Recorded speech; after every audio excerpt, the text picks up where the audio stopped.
Algunas escenas de este programa han sido representadas, incluyendo la descripción de investigaciones realizadas en la escena del crimen. En Canadá, una joven rusa es hallada muerta en una bañera, golpeada y ahogada en su propia sangre. Hombres caían ante sus encantos, y la policía tiene al menos 3 sospechosos con los medios y motivo para matarla. En Nueva Jersey, una mujer desaparece sin dejar rastro. La policía vigila a su esposo durante años y emprende la búsqueda de una misteriosa caja que contiene la escalofriante evidencia de su culpabilidad.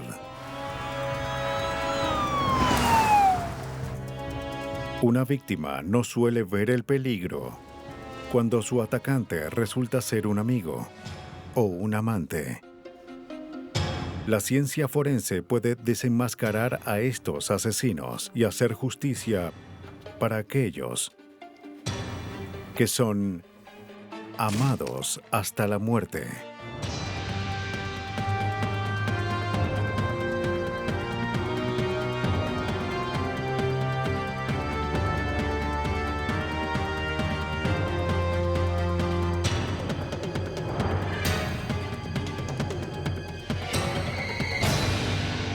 Los nuevos detectives, casos estudiados por la ciencia forense. Amados hasta la muerte. En este programa se cambiaron los nombres de algunos involucrados para proteger su identidad. Toronto, Canadá, es una agitada y alegre metrópolis que se eleva por encima del lago Ontario. Cada año, miles de inmigrantes encuentran un hogar en esta ciudad internacional.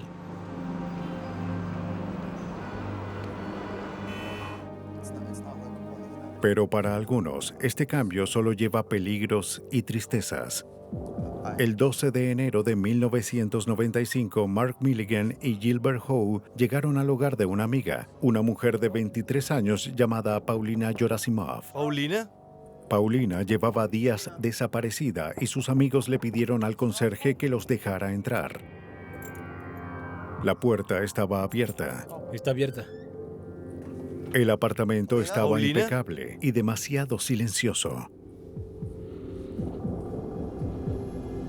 Gilbert Howe revisó la habitación, donde hizo un alarmante hallazgo. El lugar estaba desordenado y había sangre en la cama. Fue una escena horrible y violenta. No. ¿Paulina? Pero en el baño había algo mucho peor. En la bañera yacía el cuerpo de una mujer sumergida en agua ensangrentada.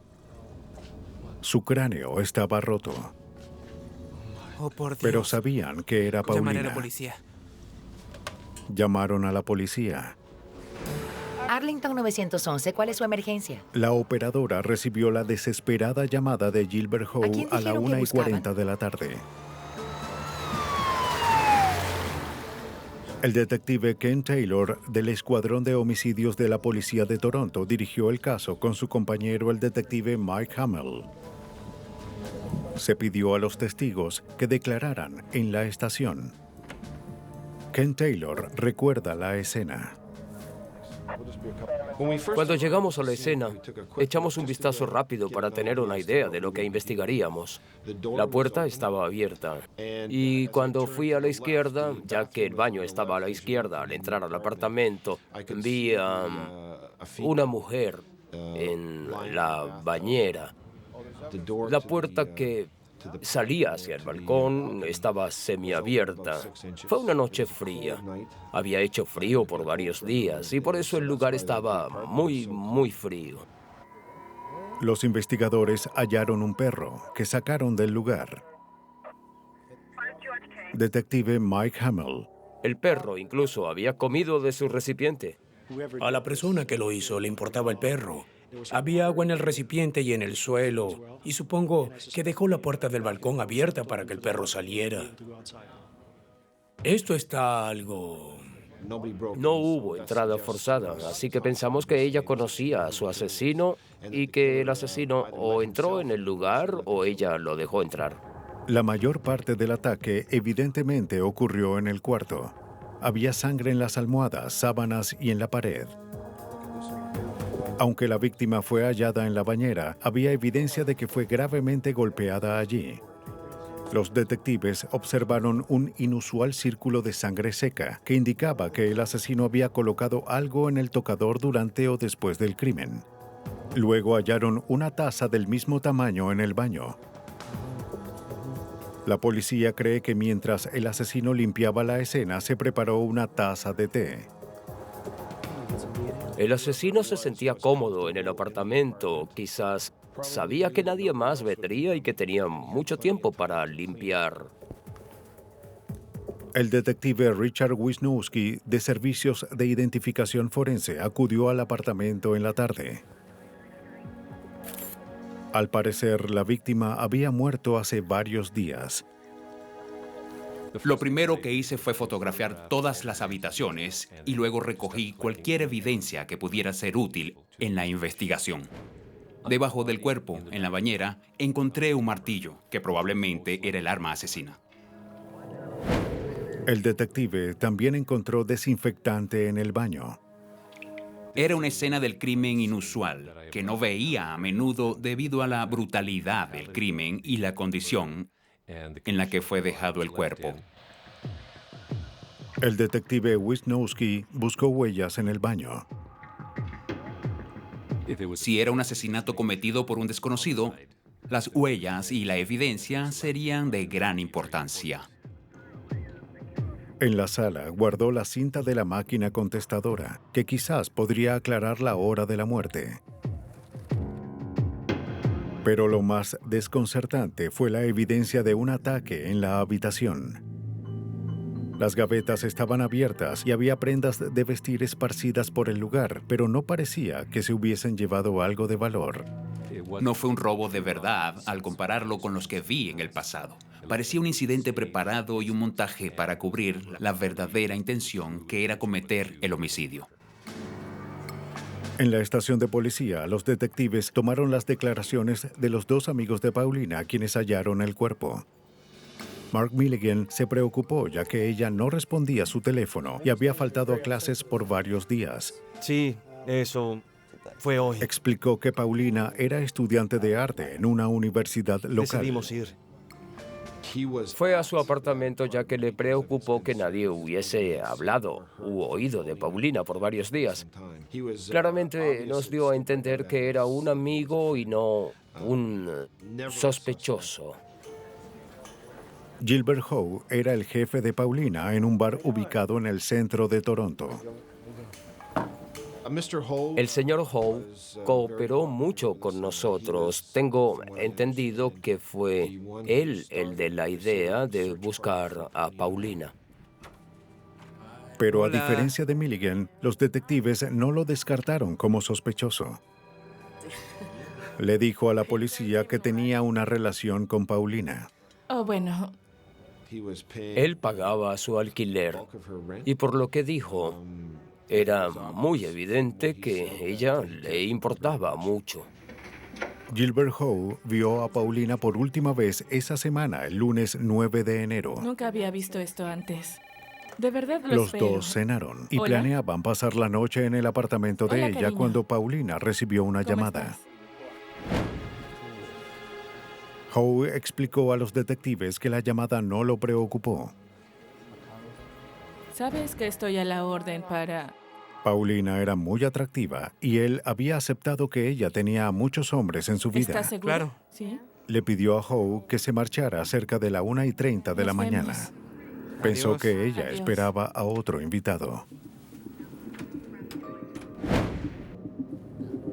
En los días siguientes, dejó varios mensajes en su máquina contestadora, pero ella nunca respondió.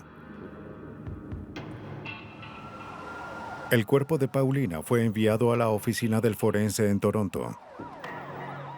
La autopsia se realizó un día después del hallazgo. Aunque su cuerpo estuvo expuesto durante días, el agua fría de la bañera y el aire frío del balcón hicieron que la labor del patólogo forense fuese más fácil. Forense en jefe Barry McClellan. En un caso como este, cuando el cuerpo es encontrado en un ambiente frío, es una ventaja para nosotros, ya que se preservan los tejidos antes de realizar el análisis de autopsia. Hallaron marcas de ataduras en las muñecas y tobillos y heridas de defensa en sus manos y brazos. Recibió más de 20 golpes en la cabeza. Y para el patólogo en la autopsia, el martillo coincidía con las lesiones. Los doctores creían que Paulina, aunque había sido golpeada, aún estaba viva cuando fue atada y colocada en la bañera. Se determinó que la muerte fue causada por heridas en la cabeza seguidas de un posible ahogamiento. Había dos pistas que requerían mayor investigación: rastros de semen en el cuerpo y una mordida humana encontrada en su torso. La policía tendría que esperar el informe final de la autopsia. Los vecinos confirmaron que Paulina tenía a varios hombres en su vida, incluyendo un esposo, un hombre llamado Ivan Joseph. Joseph era un empresario que se había mudado hace poco a Calgary, a 3.200 kilómetros de distancia. Llegó a Toronto 2 días después para ser interrogado. De hecho, estaban en medio del procedimiento de divorcio. Dijo que habló por última vez con su esposa el lunes en la noche, poco antes de su cena con Gilbert Howe. Durante esa llamada, ella le dijo que le enviaría los papeles que legalizarían su divorcio. Luego yo... Ivan Joseph conoció a Paulina en Rusia. Habían sido novios desde secundaria. Bien. Él ¿Cómo emigró a estás? Canadá en 1990. Es muy bonito. Bueno... ¿Así que es tuyo? Paulina lo siguió 2 años después. Vaya. 4 meses después, se casaron, listos para comenzar una nueva vida en Toronto. La relación fue buena al principio y luego ella empezó a trabajar, ganó más confianza en sí misma y desde ese momento comenzaron a distanciarse. Joseph le dijo a la policía que Paulina llegaba a casa cada vez más tarde. Hola, cariño. Y los recién casados empezaron a discutir cada vez más. Oh, gracias por la cena. Después de solo 3 meses, se separaron. ¿Dónde estabas? Relájate. Deberíamos Habían pasar vivido tiempo separados juntos, los es la últimos quinta vez 2 esta años. semana. No tengo tiempo para esto. Vienes como si nada. ¿Dónde Ivan estuviste? Joseph insistió en que él y Paulina siguieron siendo amigos. ¿Con quién estuviste esta noche? Salí con mis amigas, tenía cosas que hacer. Podemos cuáles? hablar Pero la después. policía tenía Vivimos sospechas. juntos. Se supone que ni siquiera Su te esposo importa. estaba en Calgary en ese momento, pero eso no quiere decir que él no hubiese arreglado el crimen aquí. Que nadie supiera de ella desde ese día en particular fue muy sospechoso. Hola, Mike. Los detectives ahora tenían a 2 sospechosos, Gilbert Howe y Ivan Joseph. Los últimos 2 testigos y... Pero parecía que con cada día que pasaba, esa lista aumentaba. ¿Exnovio? Sí. Según sus amigos, Paulina tenía una vida social activa y empezó a salir con un tercer hombre después de su separación. Se mudó con él en otoño de 1992. Siempre cumplí mis promesas. Su nombre era Ed Casco. Claro. Ambos tenían una relación inestable. Después de una discusión, ella se fue de su casa en el verano de 1994, 5 meses antes de su muerte. No, ¿en serio? Tome asiento, por favor. Los detectives estaban ansiosos por averiguar más sobre ese sujeto, así que lo llamaron a la Sé que estación. debe estar muy alterado por todo. Al igual que los otros sospechosos, Casco cooperó y parecía que la muerte de Paulina lo había alterado. Aunque ella se había ido del apartamento, según Gilbert Howe, seguían viéndose en ocasiones. ¿Usted está seguro de que fue el viernes? Casco admitió haberla visto el viernes 6 de enero. Durmió con ella esa ¿Qué noche tal? y se fue al día siguiente. ¿Quieres pasar? Los detectives recordaron que Gilbert Howe mencionó que Paulina tenía un invitado esa noche, Ella quería establecerse. pero Casco negó haberla visto el lunes 9 en la noche, el último día en el que Paulina fue vista con vida. ¿Recuerda usted? La policía ahora debía descartar a 2 de los 3 sospechosos. Buscaron pistas en el cuerpo de Paulina que indicaran cuál de los hombres que la amaban la asesinó.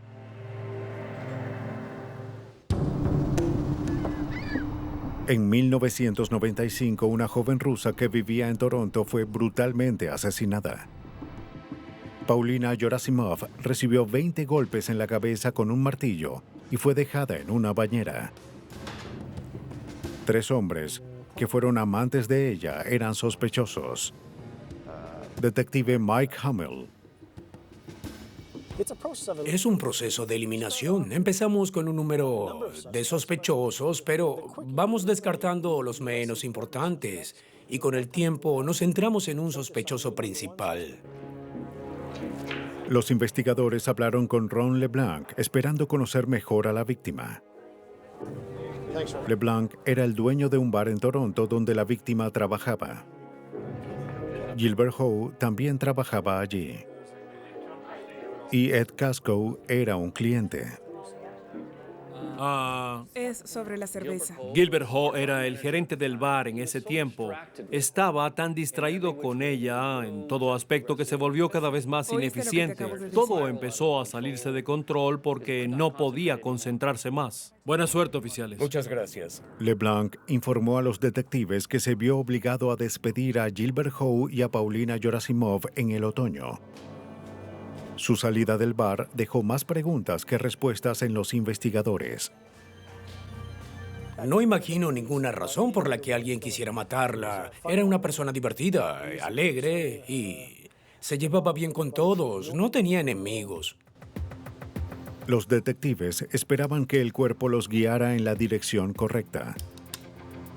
En la oficina del forense, el Dr. Robert Wood hizo un molde a base de silicona y lo colocó en la mordida hallada en el cuerpo de la víctima. Se deja de escurrir en la piel y luego se colocan varias capas. Usamos este material en trabajos odontológicos y es extremadamente preciso. La huella de la mordida era como una huella tridimensional, con características únicas que podían identificar a un asesino. El siguiente paso era comparar el radio de la mordida del sospechoso. Los detectives les pidieron a los hombres que fuesen a la estación y se reuniesen con un dentista. En ese tiempo pensábamos que eso descartaría a estos sospechosos. Abra la boca. Los doctores tomaron muestras de células y de ADN e hicieron moldes de los dientes de los sospechosos. Eso puede hacerlo cualquier dentista, pero prefiero tomar las impresiones cuando puedo yo mismo. Y el proceso de tomar una huella es casi idéntico a lo que cualquiera hubiese hecho en una consulta dental general. Voy a colocarlo en sus dientes inferiores. ¿Está de acuerdo? Y también vemos si existen algunos dientes sueltos o dientes extraídos recientemente o que hayan sido alterados con el fin de asegurarnos de que no hicieron nada para ocultar un trabajo dental. Exactamente así. Perfecto. Mientras Wood creaba los moldes dentales, la bióloga forense Susan Kern analizó el ADN. Cuando hacemos el análisis, tenemos una muestra conocida de la víctima. También tenemos una muestra de un sospechoso y tenemos otra muestra desconocida. Hacemos el perfil de todas esas muestras y luego las comparamos y vemos dónde tienen similitudes y dónde tienen diferencias. Kern comparó las muestras de los sospechosos con el ADN extraído del semen hallado en la víctima. También examinó el ADN suministrado por el esposo de Paulina, Ivan Joseph, y lo comparó con la muestra tomada en la autopsia. Cuando no concordaron, repitió el procedimiento con el ADN de Gilbert Howe. Una vez más, no concordaron. Se compararon los intrincados detalles de la tercera muestra y en esta ocasión había 2 muestras con detalles perfectamente iguales. La muestra era de Ed Casco, el exnovio de Paulina. ¿Quieres entrar? Parecía que el exnovio estuvo muy relacionado con ella en el momento de su muerte. Casco admitió que él y Paulina habían discutido por teléfono el domingo, 2 días después de que la vio por última vez. Los resultados de los moldes dentales fueron otro indicio para los detectives. Hola, Ken. Te enviaré el informe. Después de una minuciosa comparación, el Dr. Wood entregó sus hallazgos a la policía. En un análisis de mordidas solemos descartar a sospechosos, así como incluirlos. En este caso se podía descartar a 2 personas, pero a otra no. Uno de los sospechosos que el Dr. Wood descartó fue Ed Casco.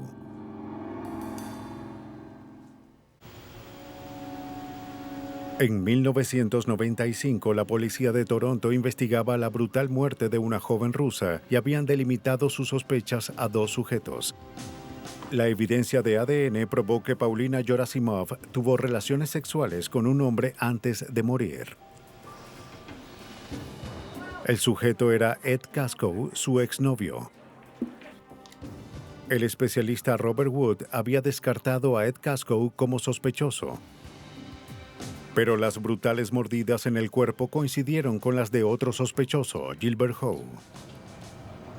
Necesitábamos algo más que pudiese vincular al señor Howe con el asesinato y con el cadáver.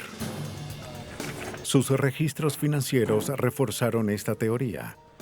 Howe, quien fue despedido de su trabajo, aún pagaba el alquiler de Paulina. Sin empleo, sobregiró cheques durante meses.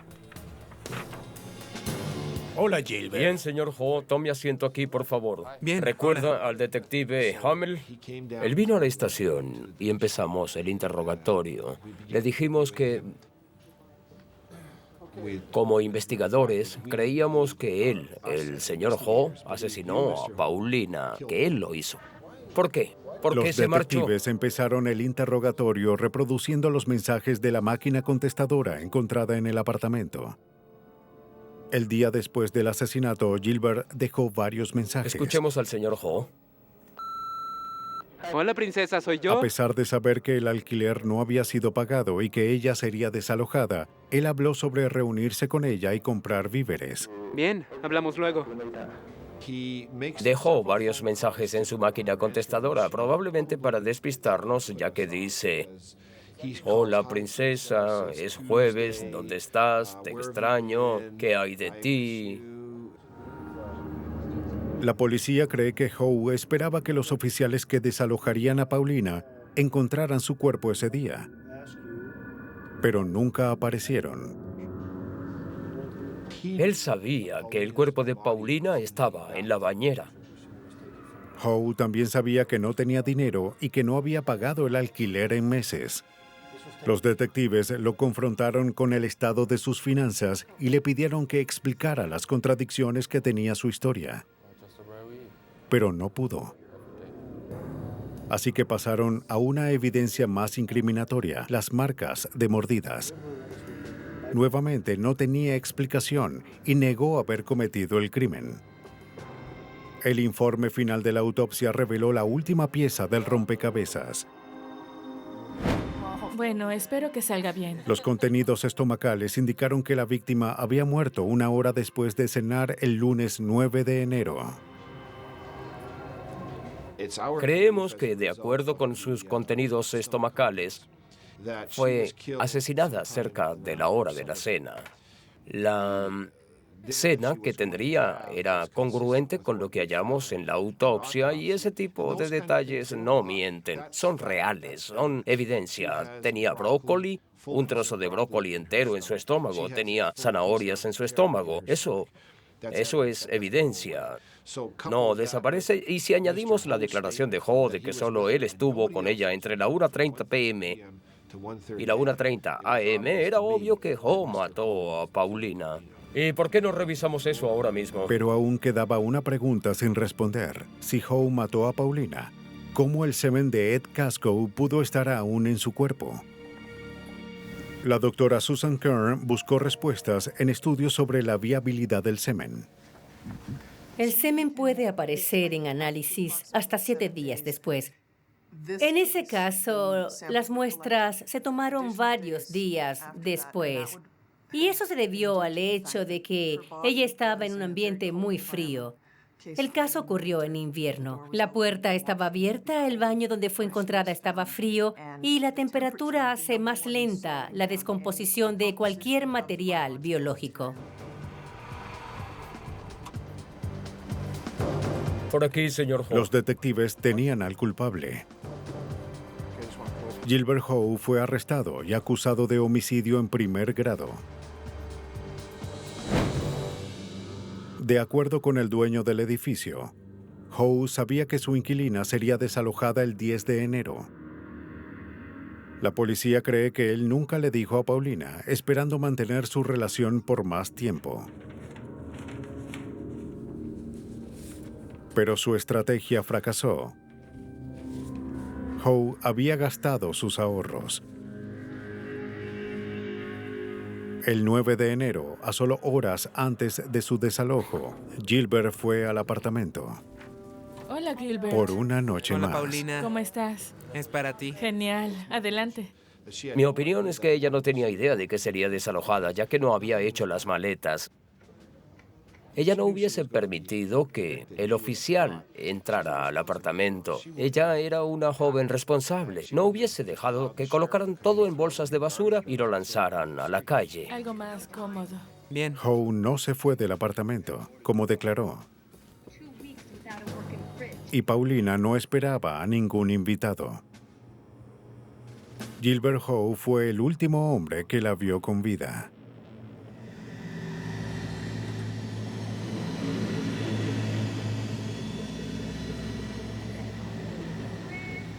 Howe sabía que ese día en particular, cuando la mató, ella sería desalojada en la mañana. Así que no tuvo opción. Esa era la noche, ya que no podía permitirse ese estilo de vida con ella.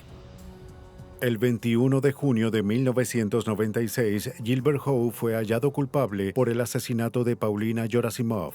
Fue sentenciado a cadena perpetua. En una escena del crimen, un cadáver puede ser la pista más reveladora para hallar a un asesino. Pero un caso es más difícil cuando no hay cadáver ni escena del crimen. 2 de octubre de 1991. Diana Weiss estaba preocupada. Su madre, Fran Smith, debió haber llegado a su casa, pero la había llamado por días y no respondía. Finalmente obtuvo una respuesta.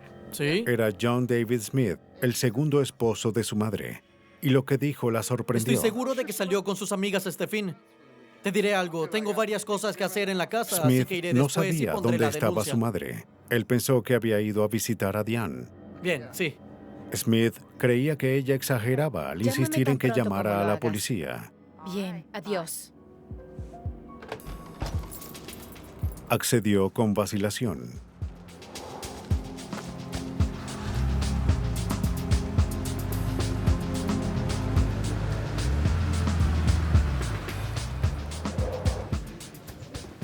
Smith fue a la estación de policía de West Windsor, Nueva Jersey, Gracias. para colocar la denuncia de la desaparición. Le dijo al oficial que un par de días antes llegó a casa del trabajo y solo encontró una nota de su esposa. Le indicaba que alimentara a los peces y que regresaría en unos días.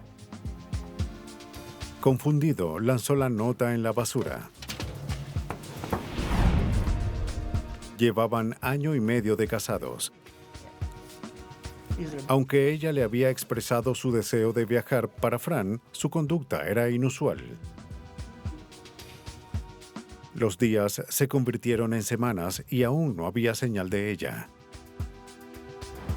Diana, la hija de Fran, de un matrimonio anterior, llegó al pueblo igual de preocupada que la hermana de Fran, Sherry Gladden Davis. Repartimos panfletos y hablamos con personas en toda la calle donde Fran trabajaba.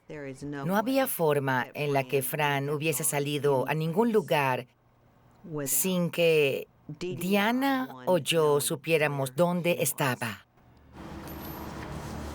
Las mujeres sospechaban que el esposo de Fran ocultaba algo.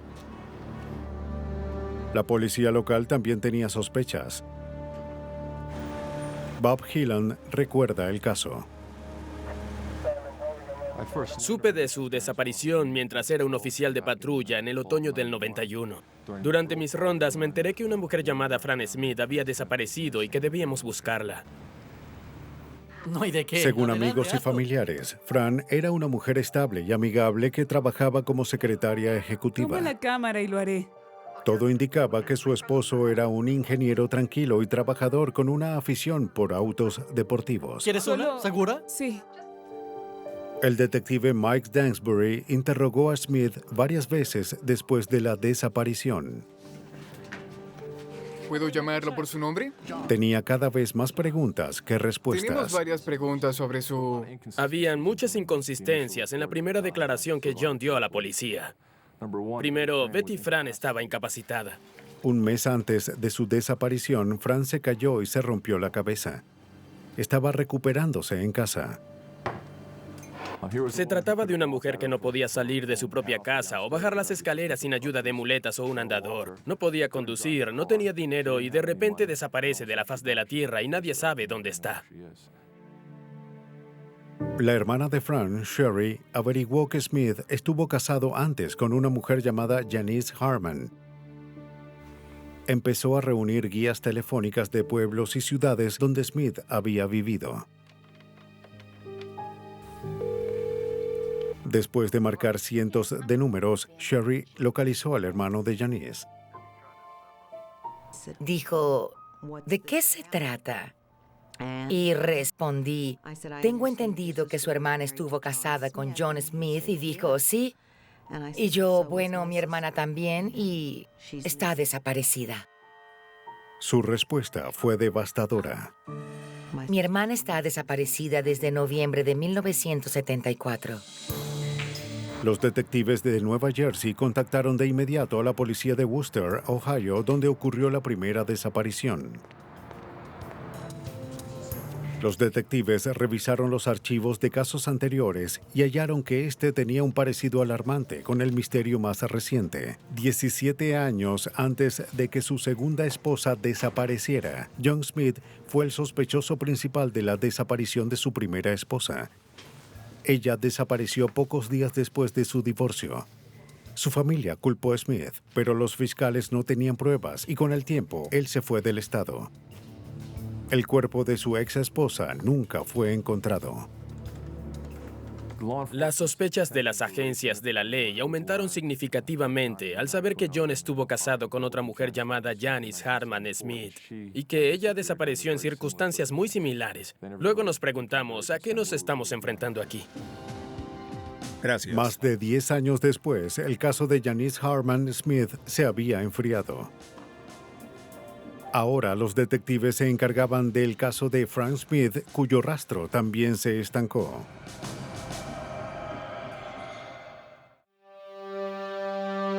Por más de 2 décadas, el sospechoso de homicidio John David Smith había frustrado a las autoridades. Primero en Ohio en 1974 y luego en Nueva Jersey en los 90. En 1997, el escuadrón de casos abiertos del FBI estaba ansioso por atraparlo. Al frente de la nueva investigación estaba Bob Hillan, el anterior oficial de Nueva Jersey, ahora un agente del FBI dedicado a resolver casos estancados. Supe que sería frustrante en el 91 y 92, ya que había mucho que hacer en ese caso. Las esposas de Smith desaparecían, al igual que él, quien se marchó de la ciudad cuando las autoridades desistieron de la búsqueda. Era nómada por naturaleza, no sabíamos dónde estaba. Encontrar a un hombre llamado John Smith, entre tantos, no sería fácil. Tuvimos que empezar desde cero y crear una línea de tiempo con los lugares donde estuvo, donde vivió, donde trabajó y la gente que conoció. Les diré dónde está. Hillan localizó a una exnovia de Smith en Connecticut. En el 513. Aunque dudó al principio, luego reveló dónde estaba en California. Los agentes encontraron a Smith en San Diego y lo mantuvieron bajo vigilancia. Trabajaba en una compañía fabricante de autos. Descubrieron que aún tenía afición por los autos y por casarse. ¿Sabes lo que haces? Smith se había casado una tercera vez y los agentes temían que su esposa se convirtiera en otra víctima. En 1998, Bob Hyland dirigió una reunión del equipo en la sede del FBI en Quantico, Virginia. Su plan era detener a John David Smith de una vez por todas. En las investigaciones anteriores, cuando John era interrogado por las fuerzas de la ley, lo que hacía después de irse de la estación era visitar a sus familiares, amigos o conocidos y decirles: escuchen, la policía vendrá a hablarles. Si hablan con ustedes, no les digan nada, ni hablen con ellos. Y les alertaba. Así que esta vez la estrategia era identificar a todos los conocidos de John desde 1974 hasta el presente. Gente que pudiera tener información o pudiera ayudar en el caso. Y luego saldríamos e interrogaríamos a todos. Les llevó 6 meses coordinar la operación. Gracias a la ayuda de decenas de agentes. El 5 de mayo de 1999, todos estaban listos. Y a las 7 de la mañana, hora del Pacífico, el plan se llevó a cabo en San Diego. ¿John David Smith? Sí. El Medio Oeste. Hola, señora. Y la costa este. Reuniendo familiares, amigos y vecinos. Y a cualquiera que pudiese tener información que ayudara a resolver el misterio de las 2 mujeres desaparecidas. O prevenir la desaparición de una más. Oh, por supuesto. Era solo cuestión de tiempo. No tenía dudas sobre eso. John, soy el agente especial. El agente del FBI, Bob Hyland, dirigió la ofensiva contra John David Smith, dirigiéndose a su oficina en San Diego. Hyland interrogó a Smith en un hotel cercano. Debería reconocer a estas personas. Al principio Incluso nos cooperó. dijeron cosas que usted no mencionó. Con John era como jugar cartas. Él quería ver las cartas que los oficiales teníamos a fin de planear su siguiente estrategia.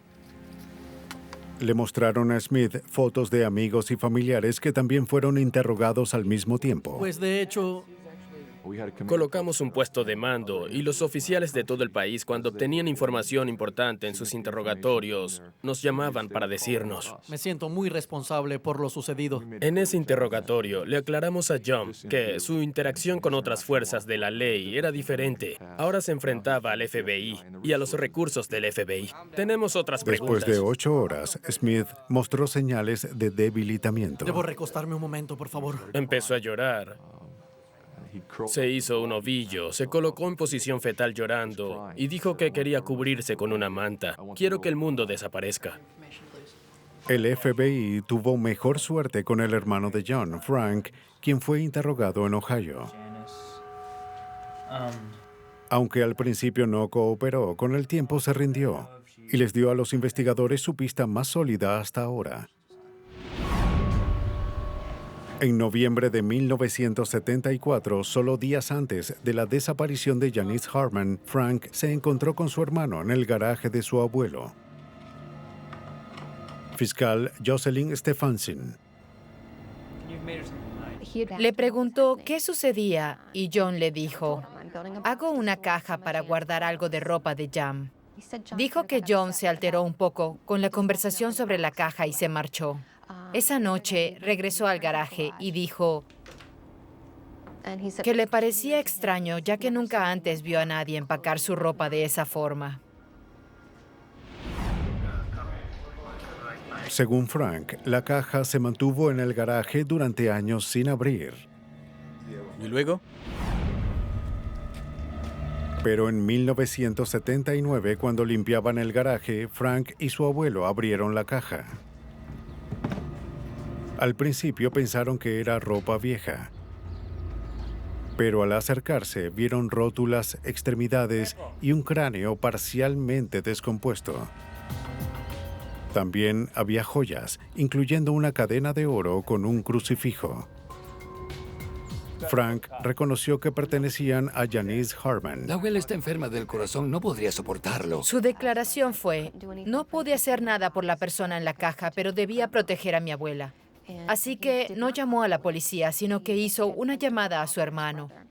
La respuesta de John fue: voy para allá. John condujo hasta la casa, colocó la caja en su Corvette y se marchó. Fue la última vez que vieron la caja. Su testimonio era valioso, pero no aseguraba una condena. El abuelo de Frank estaba muerto. Nadie podía confirmar la historia. No había cuerpo, tampoco escena del crimen. Y aunque se puede juzgar un caso sin un cuerpo, que es algo que estaba dispuesta a hacer, es muy difícil. El FBI registró la propiedad que perteneció a John Smith y a su familia.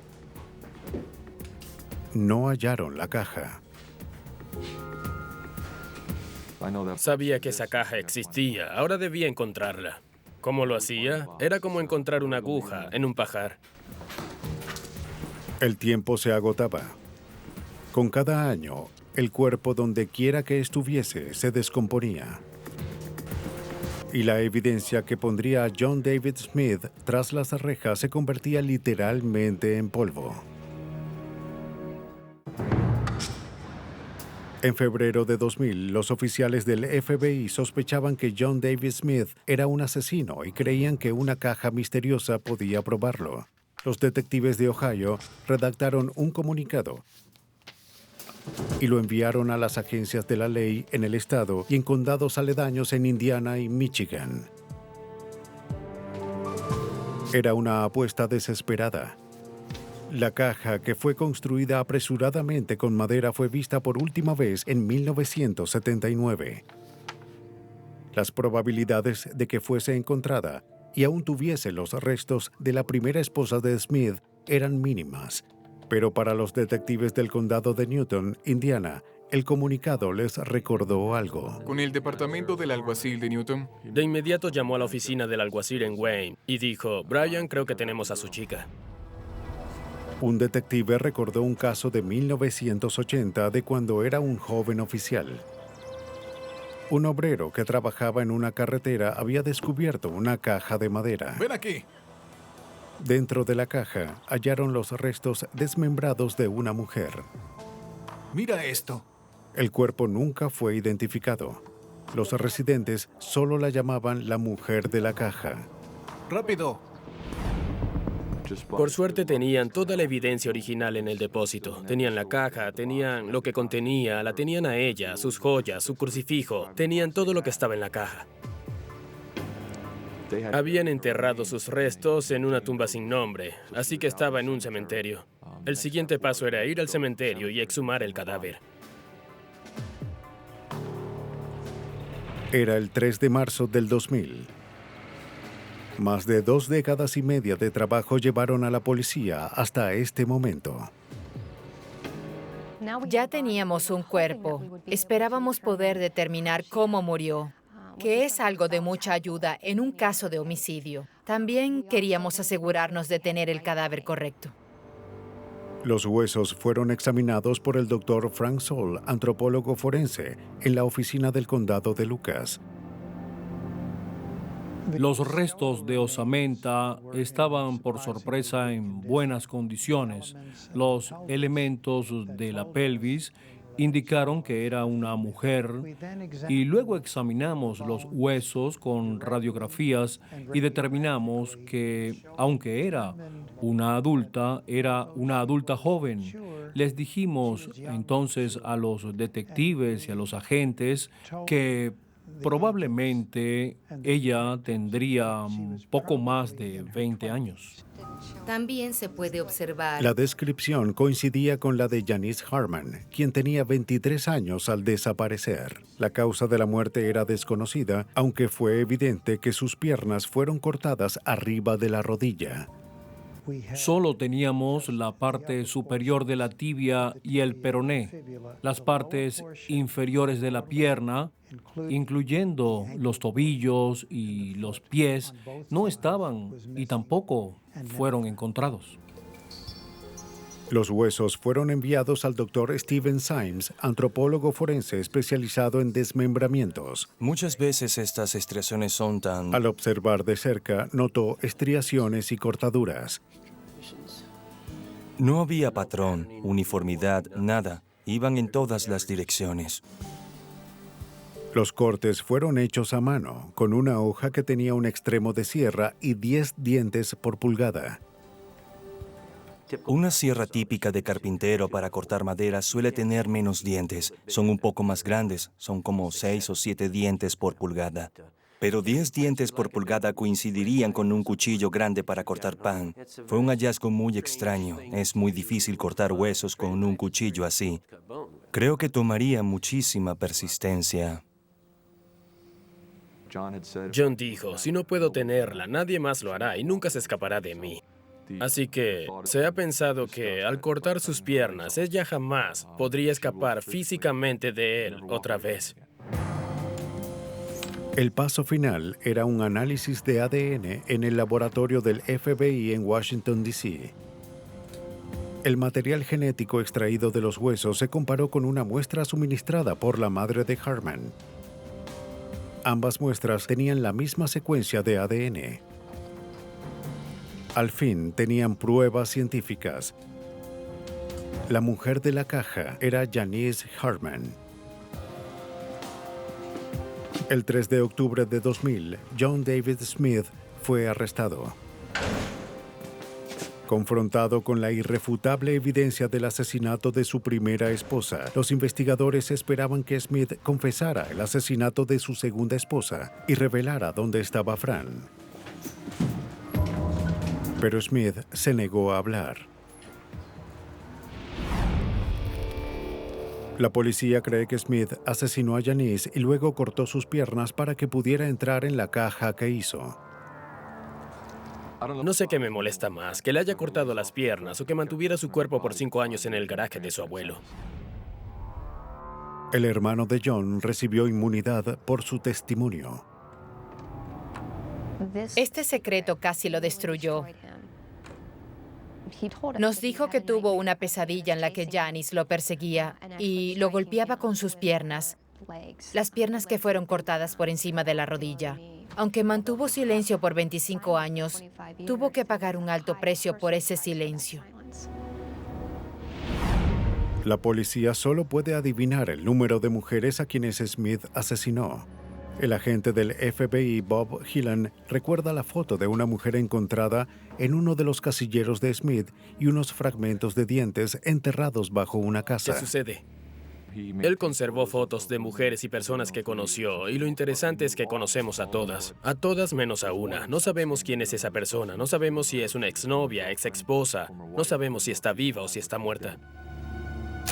El 18 de julio del 2001, John David Smith fue hallado culpable del asesinato de Janice Harman. Fue sentenciado de 15 años a perpetua. Si se le acusara del asesinato de Frank Smith en Nueva Jersey, podría obtener la pena de muerte. El caso aún está abierto. No se conoce su ubicación. Después de más de 25 años, Janice Harman finalmente pudo descansar en paz en Ohio. La familia de Frank Gladen Smith no desea esperar tanto tiempo. Una víctima no suele saber cuándo alguien que ama se convierte en un predador y la considera su presa. Pero con la ayuda de microscopios, computadores y el trabajo de la policía, los investigadores pueden hacer justicia por aquellos amados hasta la muerte.